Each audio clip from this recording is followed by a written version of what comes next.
Chiudete gli occhi per un secondo. Non immaginate una battaglia. Immaginate un suono, un ritmo sordo, ossessivo, che non si ferma mai. È il battito cardiaco collettivo di 10.000 suole di cuoio chiodate di ferro che martellano la terra della Gallia, le sabbie della Siria, il ghiaccio della Britannia. Quel suono è Roma. Non le trombe d'oro, non il ruggito delle folle nel Colosseo. Il suono che ha fatto tremare il mondo antico era quello di uomini che camminano senza fermarsi. Immaginate un uomo, chiamatelo Lucio, un nome inventato per dare un volto a ciò che le fonti storiche hanno registrato con fredda precisione. Il legionario mediano, quello che non ha una statua, ma che ha costruito il mondo con i piedi. Lucio serve nella 10ª legione.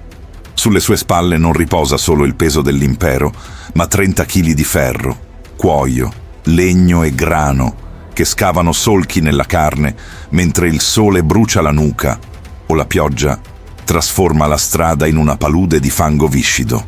Hollywood ci ha abituati a legioni che appaiono magicamente sul campo di battaglia, fresche e scintillanti nelle armature perfette. La realtà è un'altra. L'arma più letale di Roma non era il gladius, erano i piedi dei suoi soldati. In questo video distruggeremo il mito cinematografico per rivelare la brutale verità logistica che ha permesso a un pugno di contadini e proletari di dominare 3 continenti. Scoprirete come un uomo potesse percorrere 30 chilometri al giorno portando su di sé un'intera casa, perché la dieta del legionario avrebbe fatto inorridire un atleta moderno, e quale segreto si nascondesse dietro la costruzione di una fortezza inespugnabile ogni singola notte, dopo 10 ore di cammino. Le cronache di Vegezio, nel suo Epitoma Rei Militaris, non lasciano spazio a interpretazioni romantiche. La velocità e la disciplina della marcia sono per lui gli elementi che separano una legione vittoriosa da un ammasso di cadaveri. Ma per capire come Roma sia diventata Roma, dobbiamo guardare oltre le mappe dei generali e fissare lo sguardo sul terreno. Tutto cambiò con le riforme di Gaio Mario alla fine del II secolo a.C. Prima di lui, le legioni erano seguite da immense carovane di carri e servitori che rallentavano l'avanzata, rendendo l'esercito vulnerabile e goffo. Mario trasformò i suoi uomini in quelle che la storia avrebbe ricordato come le mule di Mario. I muli mariani. Ogni soldato divenne un'unità logistica autosufficiente, obbligato a portare con sé tutto ciò di cui aveva bisogno per sopravvivere e per uccidere. Visualizzate Lucio mentre si prepara all'alba. Non indossa solo la lorica amata o la segmentata. Sopra la tunica di lana grezza, che graffia costantemente contro la pelle sudata, deve montare la sarcina. Si tratta di un palo di legno a forma di T, la furca, che poggia sulla spalla. Appesi a questa struttura ci sono i suoi averi: il loculus, una borsa di cuoio per gli effetti personali, una rete per le provviste, una patera per mangiare, un sacco di grano per 15 giorni e soprattutto gli strumenti da scavo. Sì, perché il legionario romano era prima di tutto un operaio specializzato. Portava con sé una vanga, una scure e 2 pila muralia, pesanti pali di legno appuntiti per la palizzata del campo. Quando Lucio inizia a camminare, il peso non è distribuito in modo ergonomico come in un moderno zaino da trekking. La furca sposta il baricentro, costringendolo a piegarsi in avanti, mentre lo scudo, il pesante scutum, pende sul fianco sinistro, urtando ritmicamente contro la coscia a ogni passo. Il ritmo della marcia era scandito dal centurione e dai segnali dei corni. Non era una passeggiata. Esisteva il militaris gradus, il passo militare standard, che richiedeva di coprire 20 miglia romane, circa 30 chilometri, in 5 ore estive. Ma esisteva anche il plenus gradus, il passo rapido, una marcia forzata che portava gli uomini a coprire distanze incredibili in tempi record per intercettare il nemico o soccorrere una città assediata. Polibio ci racconta con ammirazione come la velocità di spostamento fosse il vero vantaggio tattico dei Romani. Ma cosa accadeva al corpo di Lucio durante queste ore? Le Caligae erano capolavori di ingegneria, ma non erano fatte per il comfort. Le suole erano composte da diversi strati di cuoio, tenuti insieme da chiodi di ferro a testa tonda. Questi chiodi fornivano una trazione eccellente sui terreni accidentati.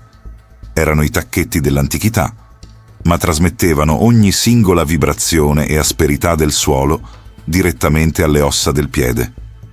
Dopo 10 chilometri, la pianta del piede bruciava. Dopo 20, le vesciche iniziavano a scoppiare, mescolando sangue e sudore all'interno dello scarpone.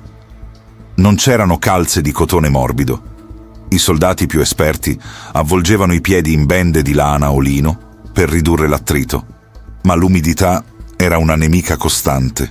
Se un soldato zoppicava, non poteva fermarsi. Rallentare significava rompere il ritmo della colonna, creare un buco nella difesa, attirare l'ira del centurione e il suo vitis, il bastone di legno di vite, pronto a colpire le schiene dei pigri.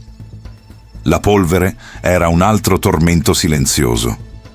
Migliaia di uomini e animali che calpestano strade sterrate sollevano una coltre densa che entra nei polmoni, brucia gli occhi e si impasta con la saliva. La sete diventava un'ossessione. Nelle borracce di pelle non c'era acqua fresca di sorgente, ma la posca, una miscela di acqua e aceto di vino acido. Era la bevanda del legionario, dissetante, leggermente antisettica e capace di tagliare il grasso del pasto serale. Eppure, nonostante la fatica, Lucio non poteva abbassare la guardia. La marcia era il momento di massima vulnerabilità. I fianchi della colonna erano protetti dalla cavalleria e dagli auxilia, ma il corpo centrale, appesantito dal bagaglio, era un bersaglio allettante per le imboscate. Cesare, nei suoi resoconti sulla guerra in Gallia, descrive con precisione quasi chirurgica la tensione di muoversi in territori ostili, dove ogni foresta poteva nascondere migliaia di guerrieri pronti a colpire. E nessuno sapeva, Lucio non sapeva, se oggi sarebbe stato il giorno in cui gli alberi avrebbero cominciato a parlare con le frecce. La parte più incredibile della giornata, però, non era la marcia in sé, era ciò che accadeva alla fine. Quando un esercito moderno arriva a destinazione, si riposa. Quando Lucio e i suoi compagni arrivavano al termine delle loro 20 miglia, il loro lavoro era solo a metà. Non esisteva notte passata all'addiaccio senza protezione. Ogni sosta, anche per una sola notte, richiedeva la costruzione del castra, il campo fortificato. Immaginate la scena. Lucio è esausto, le sue gambe tremano per lo sforzo, le spalle sono piagate dalla furca. Ma non appena viene dato il segnale, lui e i suoi commilitoni posano i bagagli e impugnano gli attrezzi da scavo. Devono scavare un fossato profondo e largo, innalzare un terrapieno con la terra di risulta e piantare i pila muralia per creare una recinzione difensiva. Tutto questo doveva essere fatto in tempi rapidissimi, spesso sotto la pioggia o nell'oscurità incipiente. Giuseppe Flavio, uno storico che vide le legioni in azione, scrisse che per i Romani i preparativi sono battaglie senza sangue e le battaglie sono preparativi sanguinosi. La costruzione del campo era un rito di disciplina che trasformava il terreno selvaggio in uno spazio romano, ordinato e sicuro. All'interno, le tende venivano erette con precisione geometrica. 8 uomini per ogni contubernium, lo spazio minimo vitale dove si condivideva tutto, cibo, sonno e odore di sudore. Ma cosa mangiavano questi uomini per sostenere un tale sforzo fisico? Dimenticate i banchetti di cinghiale dei film. La dieta del legionario era basata quasi interamente sui carboidrati. Il grano era sacro. Ogni soldato riceveva una razione di cereali che doveva macinare personalmente con pesanti macine a mano in pietra che portavano con sé. Da questo grano ottenevano il pulse, una sorta di polenta densa, o il pane azimo cotto sulle braci. Occasionalmente c'era del lardo, del formaggio duro e molto raramente della carne, che i soldati spesso non gradivano perché la consideravano poco energetica rispetto al grano per le lunghe fatiche. Era una dieta da contadini, povera di varietà ma ricca di energia lenta, necessaria per chilometri di fatica ininterrotta. Un atleta moderno guarderebbe quel piatto e chiederebbe dove sono le proteine. La risposta di Lucio sarebbe indicare la strada che resta da percorrere. Questa macchina umana non era solo un esercito, era una città in movimento, un organismo logistico che non lasciava nulla al caso. Ogni passo di Lucio era calcolato, ogni grammo del suo bagaglio giustificato. Ma la marcia non era solo una questione di muscoli e ossa. Era una guerra psicologica contro lo spazio e il tempo. I Romani non vincevano solo perché erano guerrieri migliori, ma perché potevano arrivare dove il nemico pensava fosse impossibile, con una velocità che sfidava la logica dell'epoca.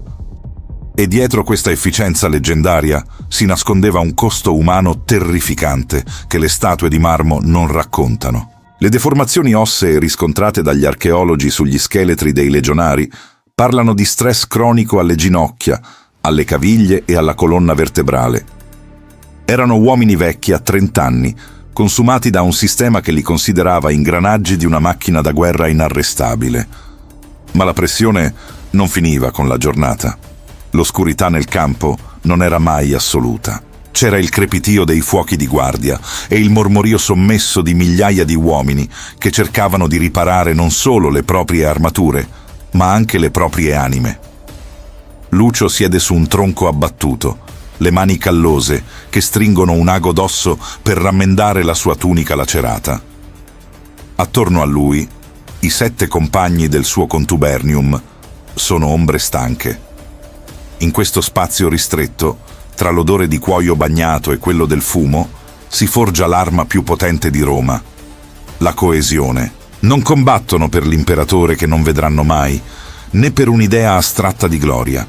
Combattono per l'uomo che dorme accanto a loro, quello che ha condiviso il peso del grano e il fango della strada. Ma questa fratellanza ha un custode spietato, la disciplina. Se la marcia è il corpo della legione, la disciplina è il suo sistema nervoso, reattivo e brutale.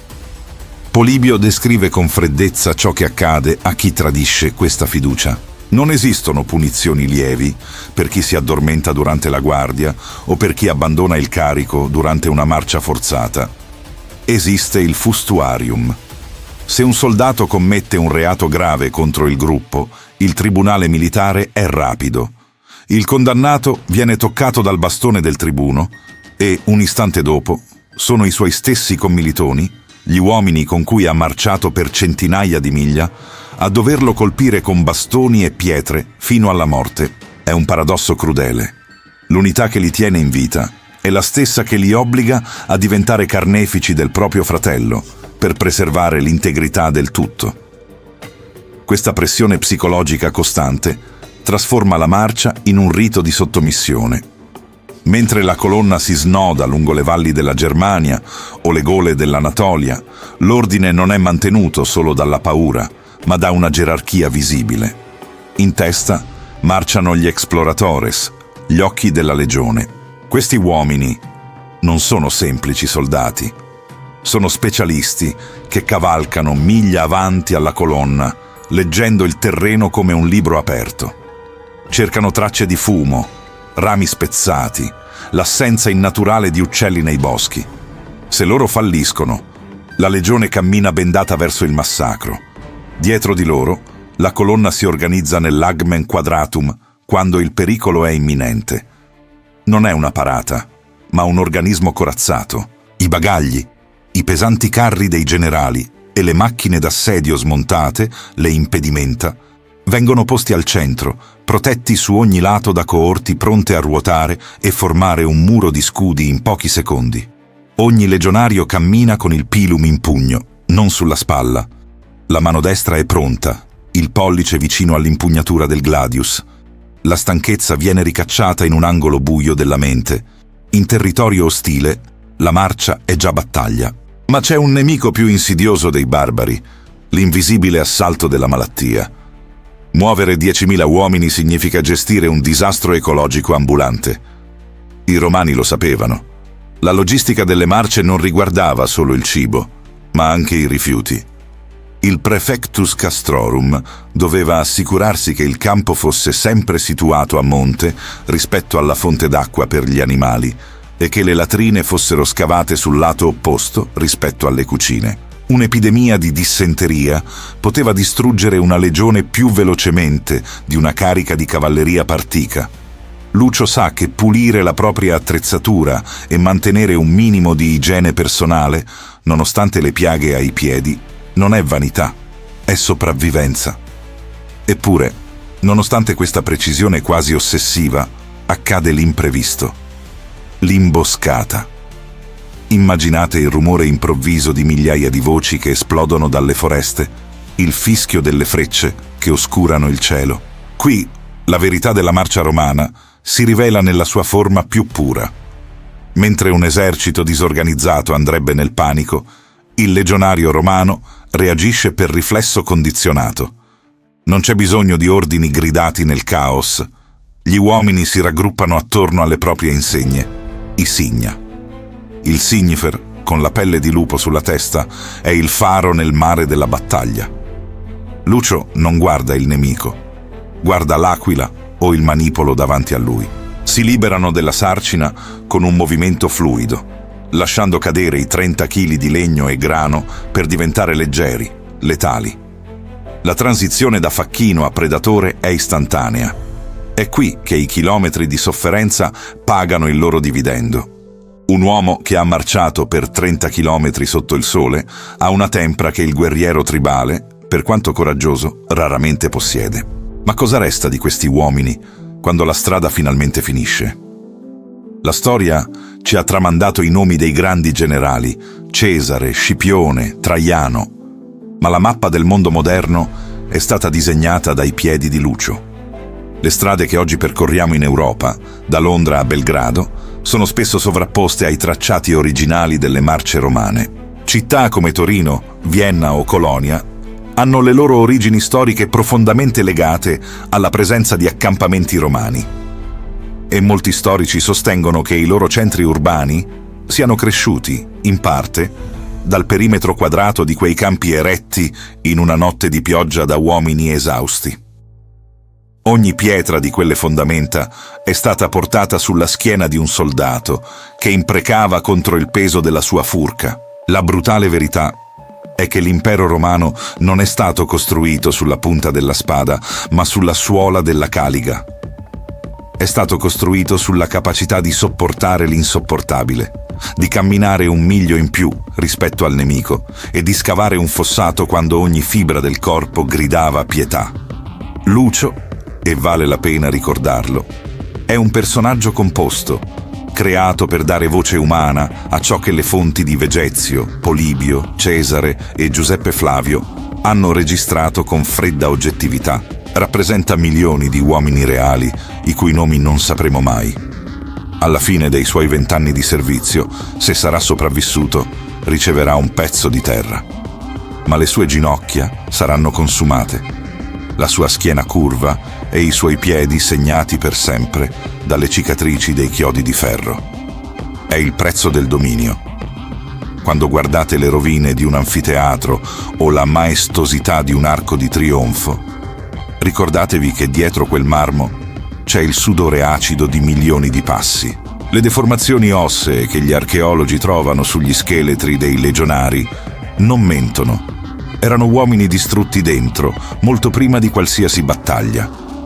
La grandezza che ammiriamo è stata pagata in cartilagine e tendini, in notti dormite nel fango e albe strappate dal suono di un corno che non perdonava la stanchezza. Pensare che Roma sia stata costruita da eroi è una comodità rassicurante. La verità archeologica è meno glamour e molto più umana. È stata costruita da uomini spaventati che semplicemente non avevano il permesso di fermarsi. Ma resta ancora aperta una domanda che aleggia dall'inizio. Cosa succedeva quando la marcia incontrava il nemico prima ancora che il campo fosse costruito? come faceva un uomo, distrutto da 30 chilometri di cammino e ore di scavo, a trovare la forza di impugnare lo scudo e combattere per la propria vita? La risposta risiede in un sistema di addestramento che rasentava il sadismo, in un codice di punizione che rendeva la vergogna peggiore della morte e in un legame tra uomini che andava ben oltre la camerateria. Era letteralmente una questione di sopravvivenza collettiva. La marcia non era solo uno spostamento di truppe. Era il processo attraverso il quale un civile veniva spezzato e ricostruito come uno strumento dell'impero. Ed è questo processo interiore, psicologico, quasi rituale, che sarà il cuore del prossimo video. Perché la strada che Lucio ha percorso non è fatta solo di pietra e polvere. È fatta di obbedienza e paura, di orgoglio ferito e resistenza silenziosa. Il sistema che manteneva un uomo a camminare quando tutto dentro di lui gridava di fermarsi è, in un certo senso, il meccanismo più affascinante che Roma abbia mai creato. Più dell'ingegneria degli acquedotti, più della strategia dei generali, l'architettura della mente del soldato. Il segreto della supremazia romana non era nel coraggio individuale, ma nella capacità di trasformare la sofferenza collettiva in una forza d'urto. Ogni legionario sapeva che finché i suoi piedi potevano muoversi, Roma era presente. La disciplina non era solo una regola scritta, era tatuata sul corpo di ogni soldato a ogni vescica che scoppiava, a ogni notte in cui il letto era la terra e il soffitto erano le stelle fredde della Germania. C'è qualcosa di profondamente moderno in questo. Del resto, l'idea che la resistenza non sia solo fisica, ma mentale. Che ciò che separa chi continua da chi cede non sia sempre la forza muscolare, ma la capacità di ancorare il presente a uno scopo più grande della propria sofferenza. Lucio non marciava per i filosofi di Roma. Marciava per l'uomo che dormiva a 2 metri da lui e che aveva bisogno che lui continuasse. E così, quando il sole tramontava sul campo appena costruito e l'odore del fumo dei fuochi si mescolava a quello del cuoio bagnato, Lucio sapeva che domani, al primo rintocco del corno, avrebbe dovuto fare tutto da capo, chilometro dopo chilometro, fino ai confini del mondo. La città che i film mostrano era solo la facciata. Il vero impero stava nella strada, e la strada non finiva mai. Se siete arrivati fino a qui, fate già parte della legione. Non la legione di ferro e polvere, ma quella di chi si rifiuta di accettare che la storia sia solo date e battaglie. La storia è Lucio, è il suono delle caligae, è l'odore della posca e il peso di 30 kg su una spalla piagata. Premete il tasto di iscrizione, non perché lo chiede l'algoritmo, ma perché non voglio che perdiate il prossimo video quando arriva. La campanella è il vostro segnale che siete ancora nella colonna. E adesso ho davvero bisogno di saperlo. Guardando tutto ciò che Lucio affrontava giorno dopo giorno, il peso, il dolore, la disciplina brutale, la posca come unica bevanda, qual sarebbe stato il vostro limite? In che momento la vostra mente avrebbe detto «Basta, non ce la faccio più»? Non c'è risposta giusta. Raccontatemi nei commenti. Ho una curiosità genuina, perché ogni prospettiva che portate trasforma questo canale in una conversazione vera. Ed è esattamente questo che voglio che sia. E se c'è un tema che vi perseguita, una civiltà, una battaglia, un personaggio storico che non avete mai dimenticato dai tempi della scuola, condividetelo anche voi. I prossimi video possono nascere dai vostri suggerimenti. Questa comunità non è solo mia, è costruita con le vostre storie, le vostre domande, la vostra curiosità. Benvenuti nella colonna. La marcia continua.